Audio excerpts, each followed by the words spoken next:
now that I understand my mind, right? Now that I understand my mind, I can navigate life so much easier. So much easier. For example, I know what's wrong with me. Like, I don't give in to negative thoughts. I know that thoughts are illusionary. I've now connected to the awareness of my mind.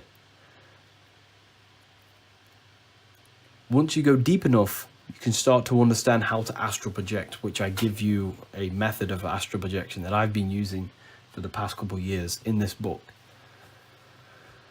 Once you understand yourself, you learn how to program your mind properly. You know what's wrong with you. You know what to do, how to make yourself better. You know what the elites are trying to communicate when they show you symbolism. You can learn to direct consciousness to master yourself towards a specific reality that you want. Because it's all a mental creation. When you understand yourself, your whole life will change. The whole perspective of reality will change. Because you realize it's all the self. Like, you can believe you have a soul, but when you truly know that, it's so much different. You can learn how to lucid dream once you learn to connect with these different parts of consciousness and components of consciousness. When you change the inner, the whole outer world rearranges, right? Right, so you become so powerful once you understand consciousness. So powerful.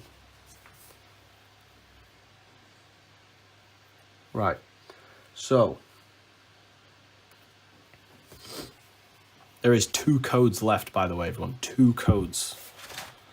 If you were going to take advantage of it, use it now. There's 2 codes left. Just click the link in my profile, click on books. It will take you to revivalofwisdom.com. 8 people took advantage of it.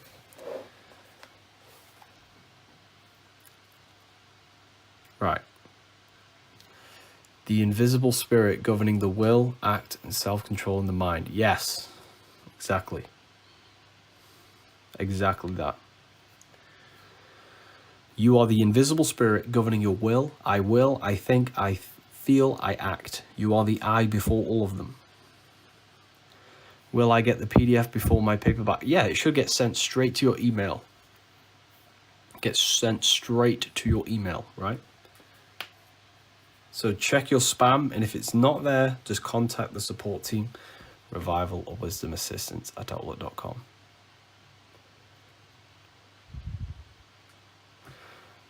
Harry, if I did not know you, my life would be shit. Yeah, well, I really appreciate that. Thank you.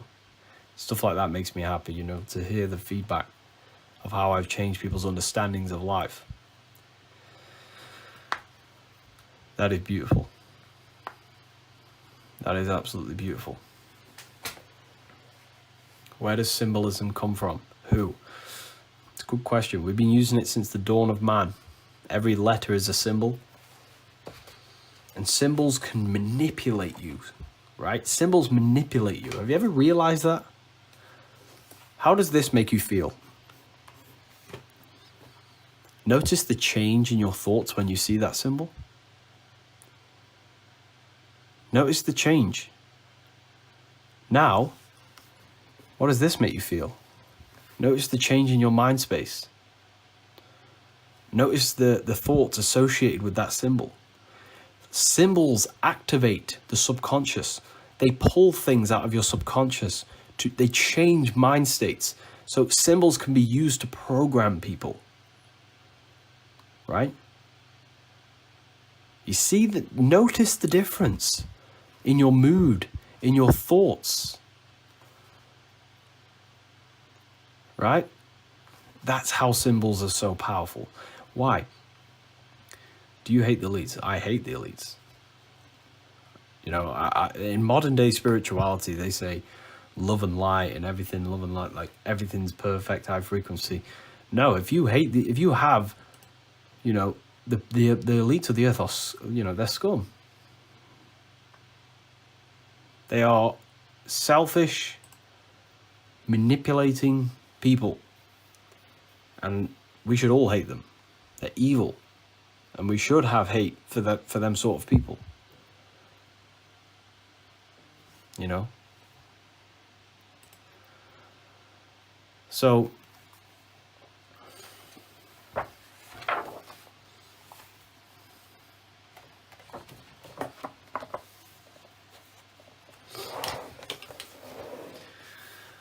for example, right? The ancients spoke symbols. Do you really think they're showing you, do you really think they're trying to show you a random woman standing on lions? Right? You see what they're trying to do here? This is all symbols. This is all symbols. So, this is all symbolism. You see this here? What are they trying to show you? Does anybody know? Does anybody know what they're trying to show you?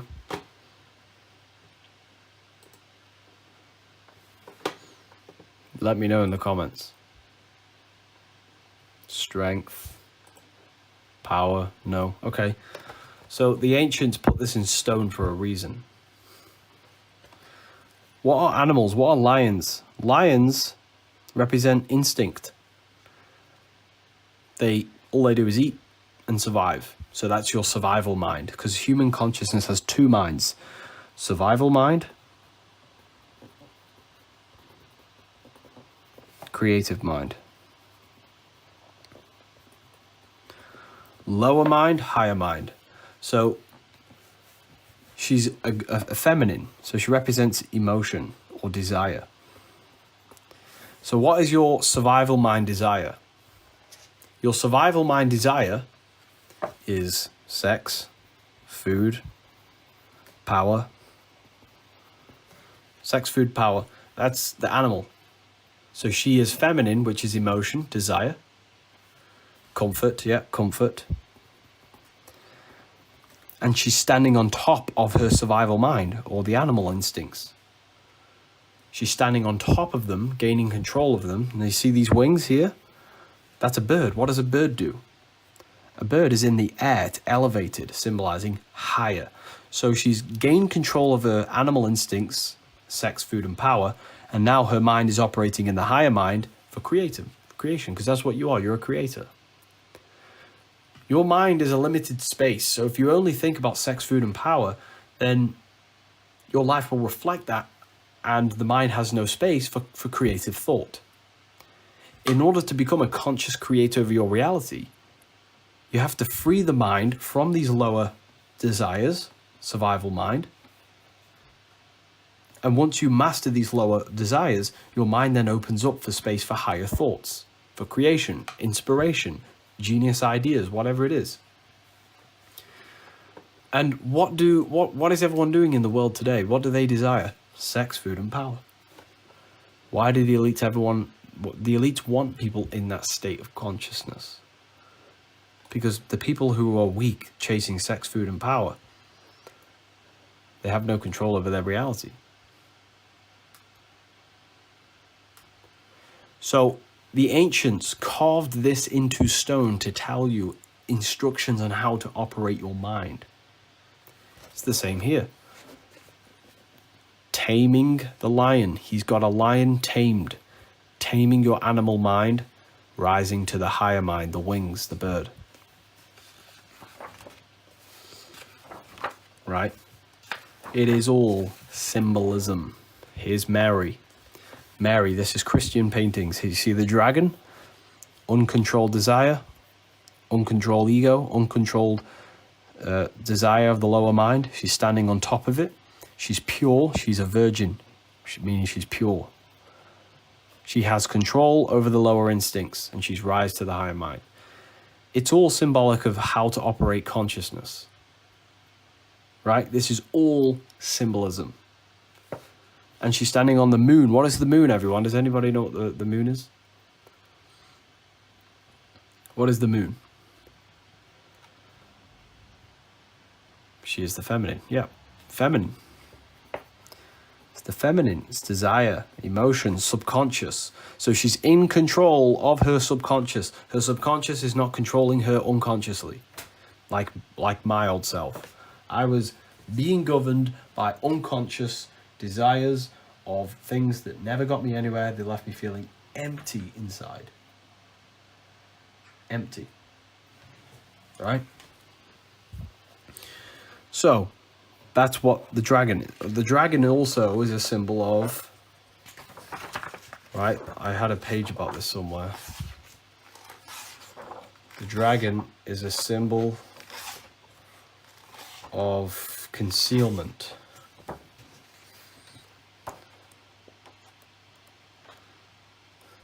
Right, let's get the dragon symbolism. Where's the dragon?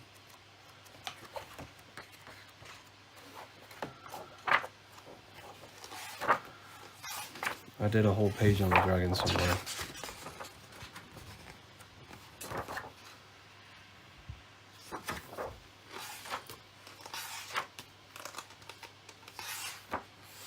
I don't know where it is.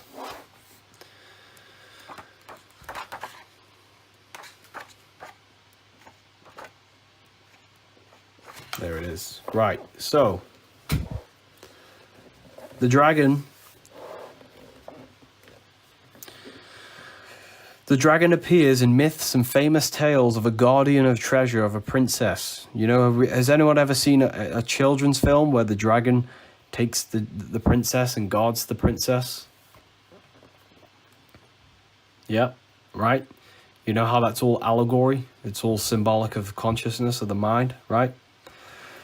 The dragon symbolizes concealment, as it guards the treasure in myths. In consciousness, it guards the higher self. The dragon veils the divine aspect of man beneath layers of ego, illusion, and attachment to the five senses. It keeps man's awareness bound to materialism, sensory perception, and superficial desires. While trapped in this state, the individual cannot perceive who he truly is, nor can he access the vast power of consciousness what lies dormant within him. The dragon becomes a symbol of illusion itself and the concealer of truth and the barrier of higher knowledge. So, the dragon that protects the princess is symbolic of your mind.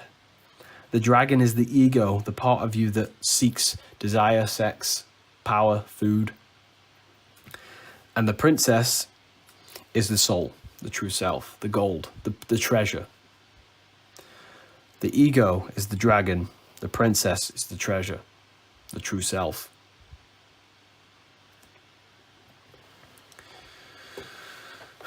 On a deeper level, the dragon represents the lower astral plane. This is the region of consciousness where base desires, destructive thought forms, and chaotic astral entities manifest. It is a realm of illusion and temptation, where the unrefined aspects of the psyche express themselves. Most of humanity dwells unconsciously within this sphere, trapped in their ego, chained by desire, and by not see beyond the narrow field of the five senses.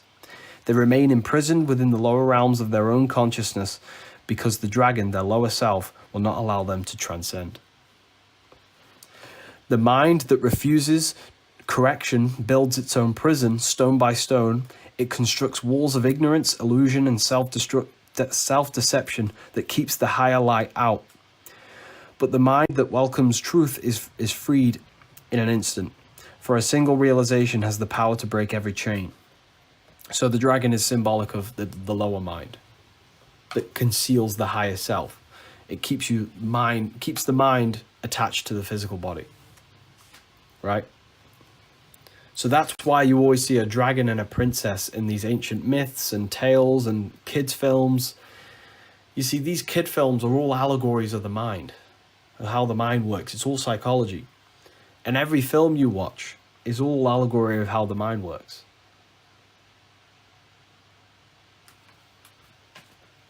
You see? It's all showing you how the mind works, right? So, these characters you see are nothing but characters in your mind, just like Jesus and Satan, right? Jesus and Satan. You are the observer. And in your mind, you have duality. the I am observer. You have good thoughts, negative, evil thoughts. Jesus, Satan. The two characters in your mind that are always battling with each other. Part of your mind is Satan, that wants to be selfish, wants to hurt people. Part of your mind is Jesus, that wants to be good and do good deeds. And they're always battling. You have to realize you are both. You are the awareness observing both the mind.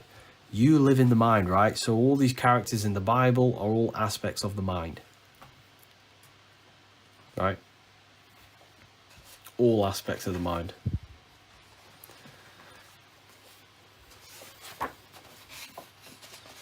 So that's what the demiurges in Gnosticism. The true God is awareness, pure consciousness.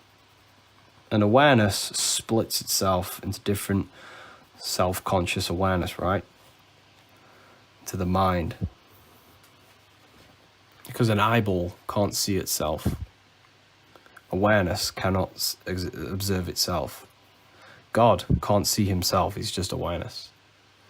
So he invests his own consciousness into minds because the mind is a reflection of awareness. So this is when awareness becomes self-aware in the mind. You have to realize your mind is a microcosmic world where you express thoughts, ideas. When you imagine something, when you imagine a reality in your mind, you're literally in a microcosmic world. You're shaping a whole world in your mind. And you are the awareness observing that. So you have to realize that the mind is a microcosmic universe that God exists in an individual form. Right? You see how powerful this is? It has unlimited storage, like you said. Yeah, it does. The mind has unlimited storage.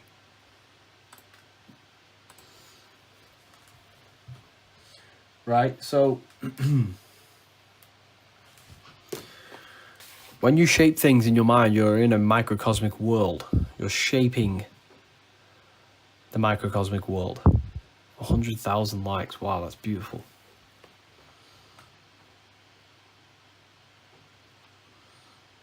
Okay. So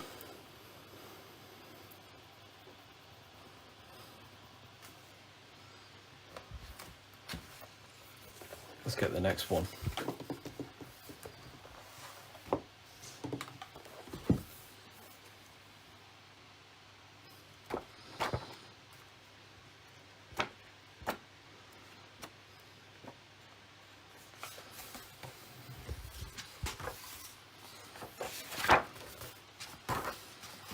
I want to go over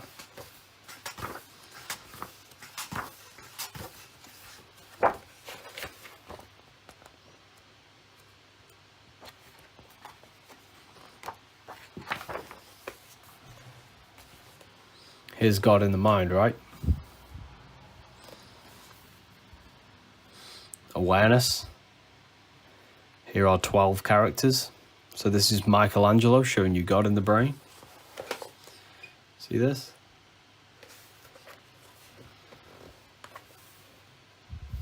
Mind, body, awareness. Awareness, mind, body. Adam, the brain, and God. Awareness, mind, and body. So if you look closely, you see 12 people surrounding God, which is the 12 cranial nerves being governed by awareness. Because you have 12 cranial nerves in your brain, and every time you send an impulse into your mind, it gets spread out through 12 cranial nerves to control the body. So you are the central awareness, God, with 12 cranial nerves or 12 helpers helping you control the body. Right? So all of this is symbolic of yourself. God is awareness trying to see himself through you. You are God trying to see himself. Does this make sense, everyone? Right, here's another one.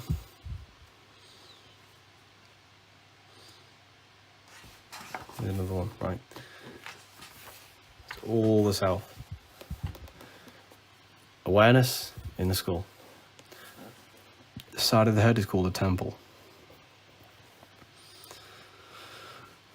The pineal gland. Yeah, the pineal gland is where the mind meets the body, right? Awareness is in the mind, and the mind meets the body. So God sees our action. God is everything. God is omnipresence. God is the awareness observing your mind. Right, so think of it like this, right? You have a personal self. Your personal self is your mind and your body. So this is mind and body. But when you turn off mind and body, there is something universal. You do not exist personally. You are part of a collective, something universal.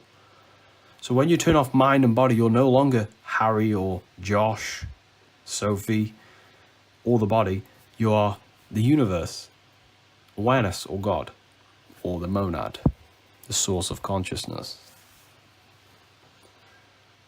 So you have to find a balance between them false conceptions in our mind, right? Our mind likes to think that only I exist. But you're actually part of something much, much bigger. Much, much bigger, right? Much, much bigger. Does this make sense, everyone? Feel free to ask your questions as well.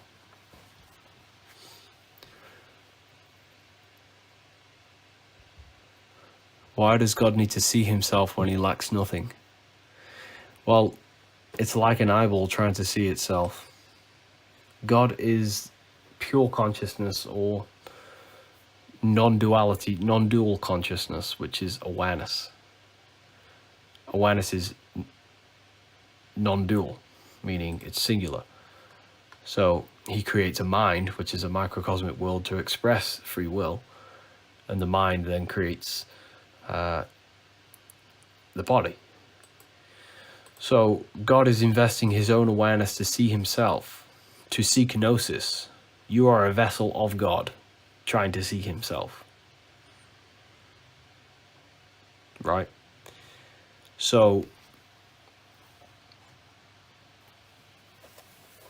that's when you come to know yourself, you are participating in God's work, trying to see himself.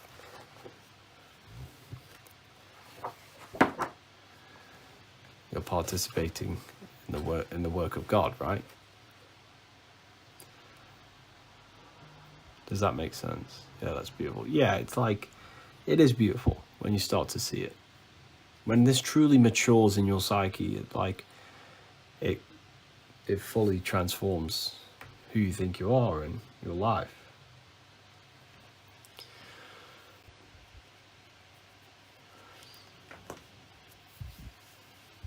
It's very beautiful. It is. It is beautiful.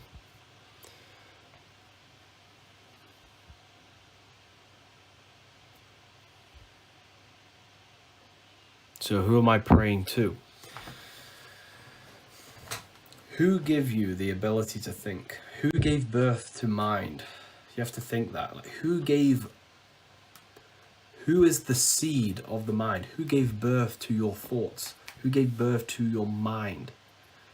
Your mind is your personal world. But God is the source of the mind, which is awareness, right? So that is God. That's what we should be praising. That's what's give you the ability to think, to feel, to experience, he invested his awareness, his all-knowing light, his infinite consciousness to give birth to a mind and body, right? So that is what God truly is. That's what you should be praising. The part of you that is God, right? The all-perfect, the all-knowing, the all-seeing. And our job is to align our mind with that.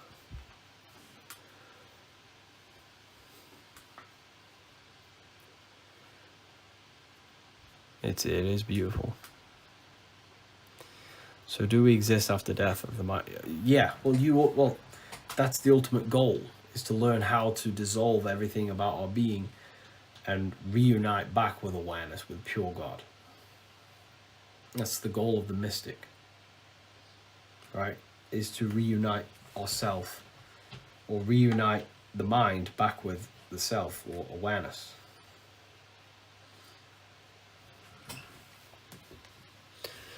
And our job is to prepare for death, right?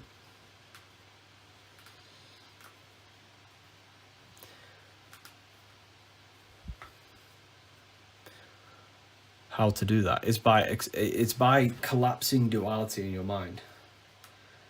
Learning how to collapse the conflict in the mind, because God is awareness, which is singular. The mind is duality, so we have to try and find oneness in our mind between the polarities, between the good and the bad, between the thoughts that oppose ourselves. Learning to see things as one instead of divided.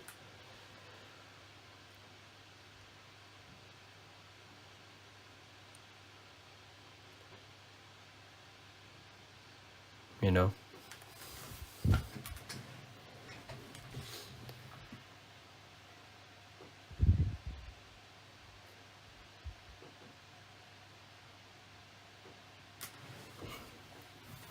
Okay.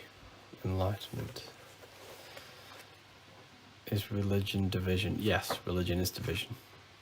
It's a division tactic.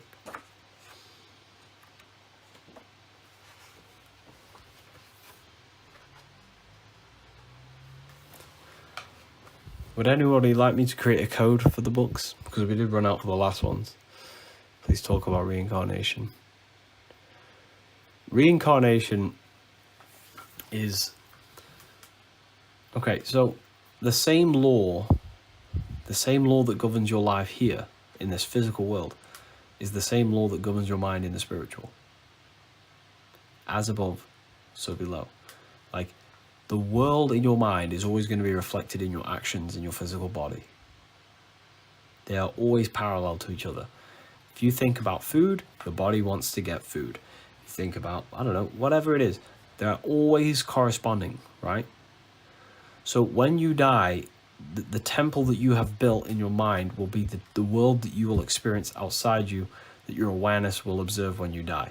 When you go to the astral plane, you will go to an astral dimension that is similar to the mind that you are in. Right? So you have to prepare the mind, or the temple of the mind, for life after death, to align it with higher thought, conquering the lower desires.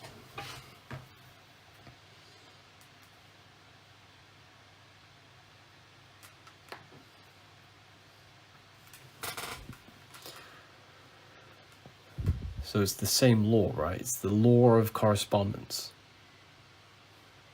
Similar when you go in dreams. Exactly, yeah. So when you're in a dream, you're experiencing your mind.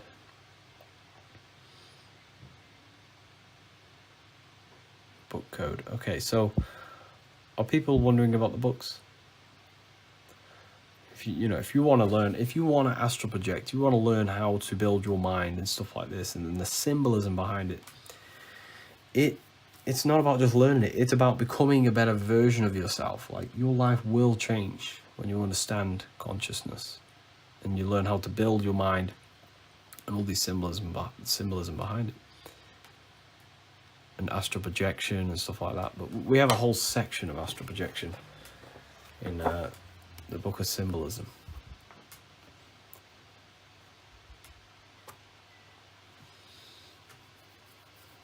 Talk about Carl Jung. Carl Jung said, until you make the unconscious conscious. What was the quote? I want to find the quote. It will direct your life, and you'll call it fate. Until you make the unconscious conscious, it will direct your life, and you will call it fate. What does that mean? Well, you have to become conscious of the unconscious, which means your shadow mind, which is the unconscious, right? Conscious, unconscious. You have to shed light on the unconscious mind, meaning because 90% of your actions are from unconscious desires. Actions are fulfillment of desires. 90% of your thoughts come from the unconscious mind.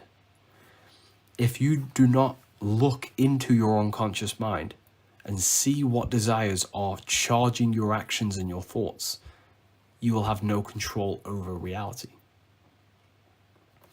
So Carl Jung said, until you make the unconscious conscious, it will direct your life and you will call it fate. So our job is to go into our unconscious mind and question our actions. Why am I taking actions? Why am I doing this? Am I chasing lust? Am I chasing validation from others? You have to find the root cause of your actions and shine the conscious mind into the unconscious. And once you merge them, that's when you become enlightened. It's the merging of the conscious and the unconscious mind. That's when you gain full control over the body. Because if you don't look into your shadow, you do not have full control over the body. The body is not a vehicle of consciousness until you look into your shadows and see what is controlling your actions. You have to be very, very, very honest with yourself. Right? So that's what it's all about, right? So this is why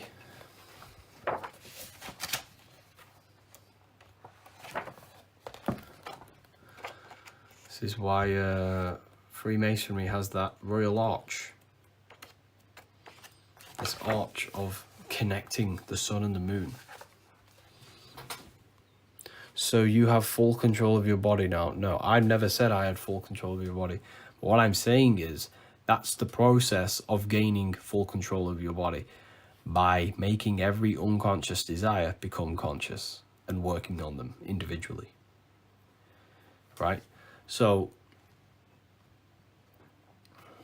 I purchased the book but did not receive the free PDF on email. So just contact the support team, revivalofwisdomassistance@outlook.com. Or check your spam. Check your spam mail.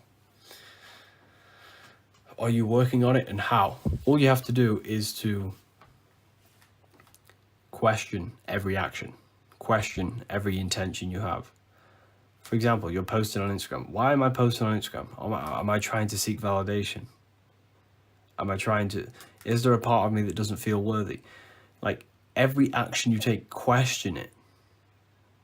Because your actions are generating your reality. So you have to question and go deep within yourself and try and find the source of your actions. What desire is controlling you? And until you have, done a lot of work on your unconscious, that's how you gain full control, how the mind gains full control over the body. A lot of it comes from childhood. Yes. Yeah, it does.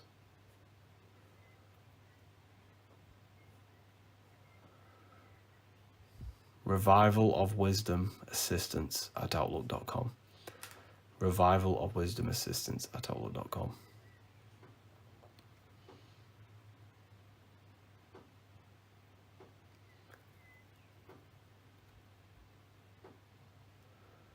But never received it. You will receive it. You just need to maybe check up on the support team. revivalofwisdomassistance@outlook.com.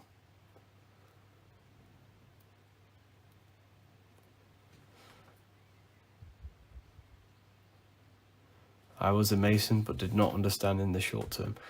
Yeah, I've spoke to a few people who have said that. They say it's not very clear. But the whole rituals are basically allegories of different characters in your mind. So different characters can represent hope. Some can represent jealousy. So the role play that you're acting out in the ritual is actually allegories of the different characters in the mind, the different forces in the psyche. It's kind of like a dream, right? When you have a dream, you see all these different characters, different people in your dreams. You're basically seeing different characters in different parts of your mind playing out in a role play, in a theater, right? So it's the same with the rituals that Masons do. But that kind of meaning, that esoteric meaning, has been lost.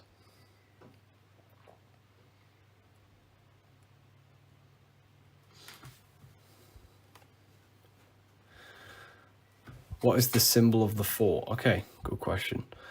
So what you're looking at here, right? You're seeing Leo, which is a fire sign, which is your willpower. Taurus, which is an earth sign, which is your action. Aquarius, which is an air sign, which is thought. Scorpio, which is a water sign, which is emotion. So these represent the 4 powers, or the 4 worlds that awareness lives in. You can act on your washing machine. You will want or do something else. You can feel sad and think about, I don't know, playing football.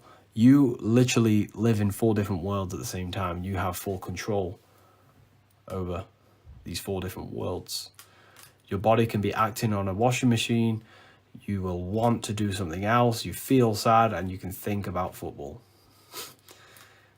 Right? So they're the 4 worlds awareness has full control over. So that's what it represents. So all of it is symbolic of consciousness.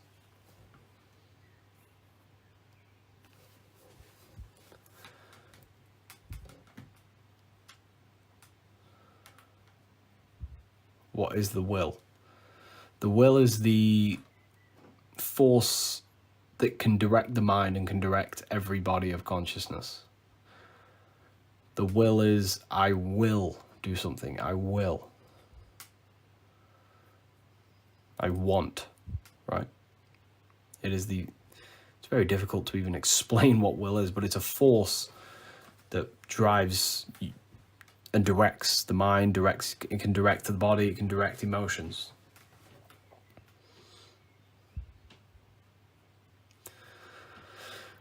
What is the difference of act and will? Action is taking, physical actions. It is the result of thoughts, mainly desire and emotion. But an action is mainly the fulfillment of a desire.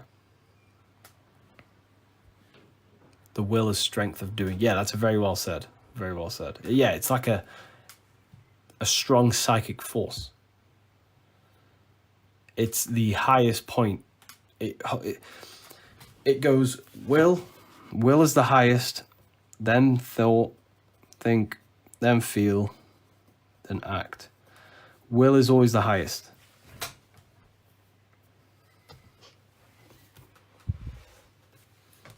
And that's how energy moves through the psyche. Right? How can we use that to be successful? You already know how to do that. Learn to gain unified consciousness, right? You have to learn how to direct consciousness instead of leaving energy scattered. So, mainly, you got to align them. Yeah, exactly. You have to align all 4 bodies. Most people have a divided consciousness where their awareness is thinking about a business, they feel sad, and their actions are, I don't know, taking random actions on TikTok. Your job is to align all 3 towards one goal. If you think, feel, and act towards one goal, then you're not wasting mental energy, you're not wasting any energy. All of it is being directed towards one. So the way you use symbols is reminding yourself of a symbol. So let's say you're writing a book and you don't want to get distracted. Part of your mind wants to go downstairs and watch TikTok. Remind yourself of the symbol and say unified consciousness. Think, feel, and act towards one goal. And it will help you it'll keep aligned the will, the thought, the emotion, the action, all towards one creation. Right? If that makes sense.